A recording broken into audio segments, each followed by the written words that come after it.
नमस्कार साथियों, UP PCS 2025 जो 12 अक्टूबर को होने वाला है। आइए देखते हैं इसमें केंद्र सरकार ने कुछ योजनाएं चलाई हैं, वो योजनाएं क्या क्या हैं। ठीक है, आइए देखते हैं। इसमें है कि अनुसंधान विकास और नवाचार योजना। ठीक है, हाल ही में देश के अनुसंधान एवं नवाचार प्रणाली को मजबूत करने के लिए प्रधानमंत्री नरेंद्र मोदी की अध्यक्षता में केंद्रीय मंत्रिमंडल के अनुसंधान विकास एवं नवाचार योजना को मंजूरी प्रदान की, जो भारत को वर्ष 2047 तक विकसित भारत के लक्ष्य की ओर अग्रसर करने में महत्वपूर्ण भूमिका निभाएगी। ये योजना निजी क्षेत्र को अनुसंधान विकास और नवाचार में निवेश के लिए प्रोत्साहित करेगा। ठीक है, आइए आगे देखते हैं। प्रधानमंत्री किसान सम्मान निधि योजना की 20वीं किस्त। ठीक है, 2 अगस्त 2025 को प्रधानमंत्री नरेंद्र मोदी ने वाराणसी से प्रधानमंत्री किसान सम्मान निधि का पीएम किसान जिसको बोलते हैं, प्रधानमंत्री किसान सम्मान निधि योजना की 20वीं किस्त जारी की। इस किस्त में 9.7 करोड़ से अधिक किसानों को 20,500 रुपये करोड़ की राशि दी गई है। ठीक है, प्रधानमंत्री किसान सम्मान निधि योजना भारत सरकार द्वारा शुरू की गई केंद्रीय क्षेत्र की योजना है। ठीक है, कैसी योजना है? तो ये केंद्रीय क्षेत्र की योजना है। आइए देखते हैं कि इस योजना की शुरुआत घोषणा जो हुई थी वो 1 फरवरी 2019 को अंतरिम बजट में की गई थी।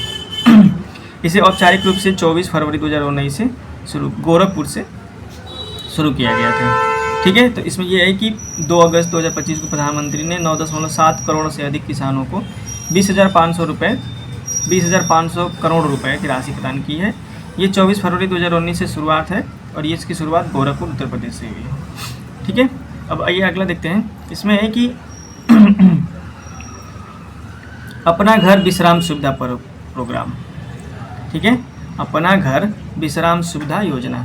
अब ये क्या है कि 31 जुलाई 2025 को पेट्रोलियम एवं प्राकृतिक गैस मंत्रालय ने ट्रक चालकों की सुविधा के लिए, ट्रक चालकों की सुविधा एवं सुरक्षा के लिए अपना घर विश्राम सुविधा योजना शुरू की है। यह एक ऐसी पहल है जिसके तहत राजमार्गों पर ट्रक चालकों के लिए विश्राम स्थल बनाए गए हैं। 1/7/2025 तक 368 अपना घर स्थापित किए गए हैं, जिसमें से 4,611 बिस्तर और अन्य सुविधाएं भी उपलब्ध हैं। ठीक है, उद्देश्य इसका क्या है कि ट्रक चालकों की लंबी दूरी की यात्रा को सुरक्षित और सुविधाजनक बनाना, उनकी थकान कम करना और सड़क सुरक्षा बढ़ाना, ठीक, और जीवन स्तर में सुधार करना। ठीक है, तो अपना घर विश्राम सुविधा योजना किसके लिए बनाई गई है? तो ट्रक चालकों के लिए। अगला है कि संचार मित्र योजना। अब देखिए संचार मित्र योजना क्या है। हाल ही में दूरसंचार विभाग ने युवाओं को डिजिटल एम्बेसडर के रूप में सशक्त बनाने के लिए देश भर में संचार मित्र योजना शुरू किया है। ठीक, संचार मित्र योजना भारत सरकार ने के दूरसंचार विभाग द्वारा शुरू किया गया है। किसके द्वारा? दूरसंचार विभाग द्वारा। ठीक, आइए इसमें आगे देखते हैं और क्या है। ये दूरसंचार की एक राष्ट्रीय पहल है, ठीक, जिसका उद्देश्य है कि युवा शक्ति को डिजिटल सशक्तिकरण और सामाजिक संपर्क के उत्प्रेरक के रूप में शामिल करना है। ठीक, ये योजना विशेष रूप से तकनीकी संस्थानों के छात्रों को संचार मित्र के रूप में नामित करती है और डिजिटल सुरक्षा, साइबर सुरक्षा और दूरसंचार से संबंधित जागरूकता को जमीनी स्तर पर बढ़ावा देती है। ठीक है, अगला है कि एनसीडीसी हेतु केंद्रीय अनुदान सहायता योजना। ठीक है, केंद्रीय मंत्रिमंडल ने वर्ष 2025-26 से 2028-29 तक राष्ट्रीय सहकारी विकास निगम एनसीडीसी, ठीक है, राष्ट्रीय सहकारी विकास निगम ने के लिए 20,000 करोड़ रुपए की केंद्रीय अनुदान सहायता योजना को मंजूरी दे दी है, जिसका उद्देश्य है कि सहकारी समितियों को वित्तीय सहायता प्रदान कर ग्रामीण अर्थव्यवस्था को मजबूत करना। ठीक है, अब एनसीडीसी केंद्रीय अनुदान सहायता योजना के बारे में जानते हैं। इसकी अवधि बनाई गई है 2025-26 से 2028-29 तक, 4 वर्ष के लिए। बजट इसके लिए 2,000 करोड़ रुपए दिया गया है। प्रत्येक वर्ष इसको 500 करोड़ दिए जाएंगे। एनसीडीसी को खुले बाजार से 20,000 करोड़ जुटाने में सक्षम बनाना है। ठीक, इसका उद्देश्य है, उपयोग क्या हो जाएगा? सहकारी समितियों को नई परियोजनाओं, संयंत्रों के विस्तार एवं कार्यशील पूंजी के लिए ऋण प्रदान करना है। ठीक है, आइए आगे देखते हैं। आगे है कि समग्र शिक्षा योजना। ठीक है, हाल ही में केंद्र सरकार ने समग्र शिक्षा योजना के तहत पूरे भारत में 1.46 लाख स्मार्ट कक्षाओं को मंजूरी दी है।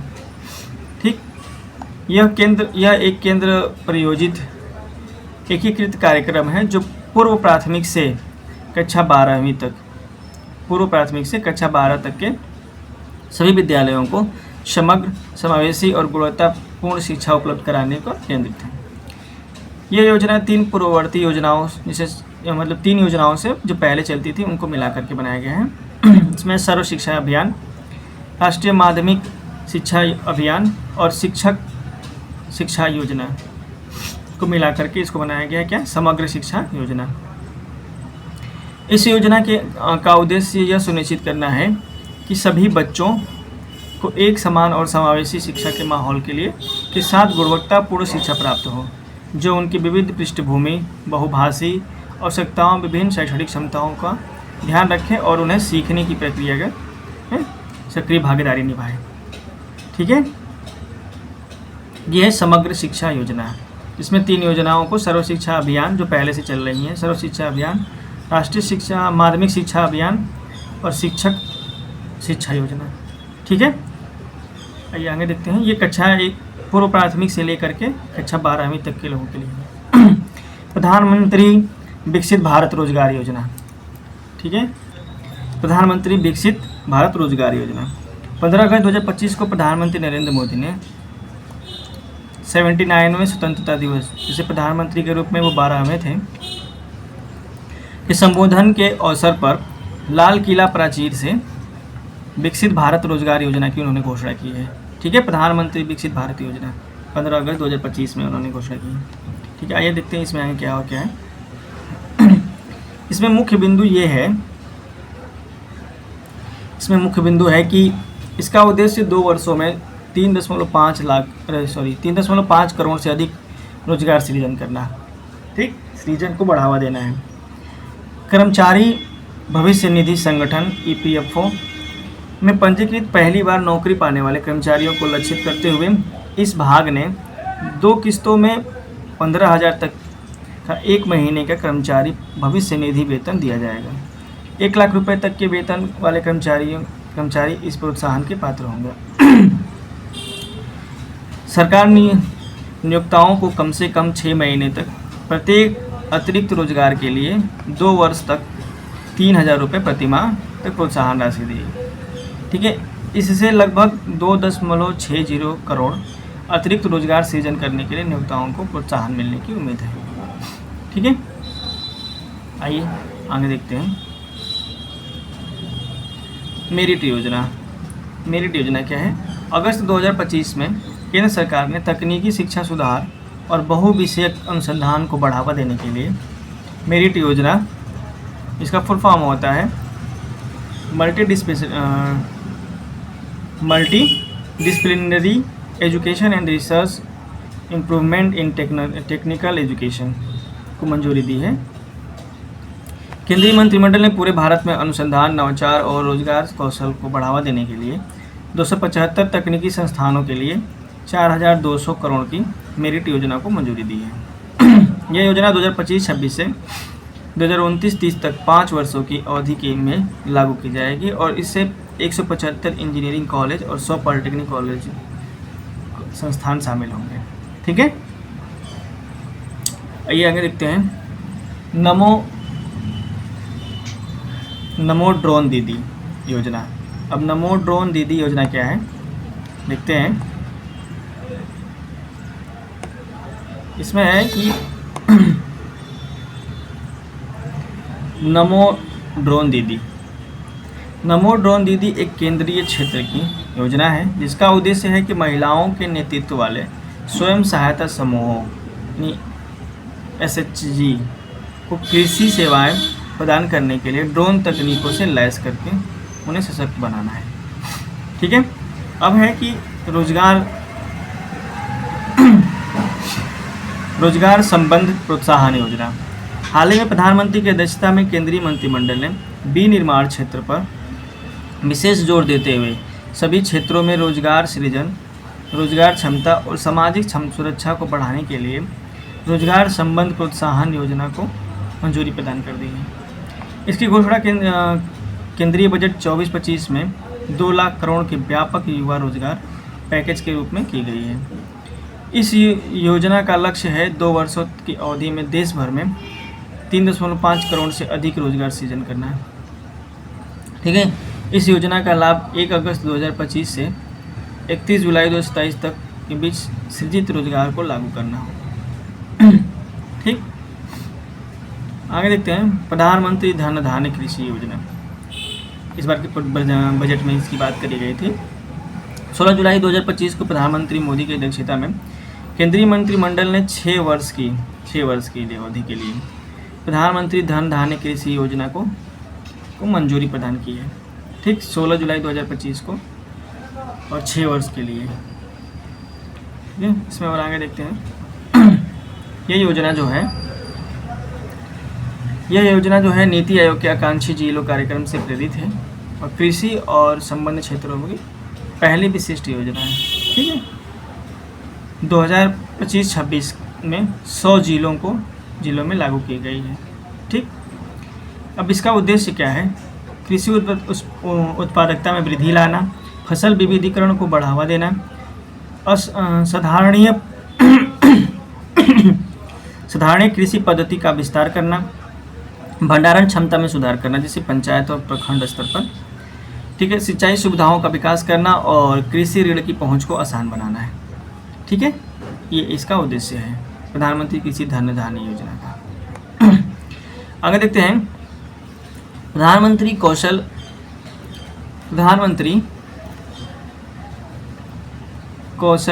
योजना। प्रधानमंत्री कौशल विकास योजना के 10 वर्ष पूरे हो गए। ठीक है, जुलाई 2025 को प्रधानमंत्री कौशल विकास योजना PMKVY 10 वर्ष पूरे हो गए हैं। ये 15 जुलाई 2015 में लॉन्च किया गया था। ठीक है, इसका उद्देश्य है कि देश के युवाओं को उद्योगों की मांग के अनुरूप अल्पकालिक कौशल प्रशिक्षण मतलब शॉर्ट टर्म ट्रेनिंग STT, पूर्व शिक्षण की मान्यता और कौशल उन्नयन के माध्यम से रोजगार योग्य बनाना है। ठीक है, आगे देखते हैं कि यह योजना make in India, digital India और स्वच्छ भारत जैसे अन्य राष्ट्रीय मिशनों के साथ समन्वय स्थापित करते हुए एक समग्र कौशल विकास स्थापित पारिस्थितिकी तंत्र को बढ़ावा देता है। ठीक है, प्रधानमंत्री कौशल विकास योजना ये 15 जुलाई 2015 से शुरू किया गया था। ठीक है, अब आगे देखते हैं भारत डिजिटल इंडिया कार्यक्रम के 10 वर्ष पूरे हो गए। 1 जुलाई 2025 को भारत के डिजिटल इंडिया कार्यक्रम को 10 वर्ष पूरे हो गए। 10 वर्ष पूरे हो गए हैं। यह जो है 1 जुलाई 2015 से शुरू किया गया था। क्या? भारत डिजिटल इंडिया कार्यक्रम। पिछले दशक 2015 से 25 में डिजिटल इंडिया ने इंटरनेट पहुंच, शासन, वित्तीय समावेशन और डिजिटल इंफ्रास्ट्रक्चर में क्रांतिकारी बदलाव किया है, जिससे भारत विश्व की तीसरी सबसे बड़ी डिजिटल अर्थव्यवस्था बनी है। विदित है कि 2014 में भारत में करीब 25 करोड़ इंटरनेट कनेक्शन थे, जिसकी संख्या अब 97 करोड़ हो गई है। ठीक है, अब देखते हैं कि साथ ही हाई स्पीड इंटरनेट गलवान और सियाचिन जैसे दूर स्थानों पर भी इन्होंने पहुंचाया है।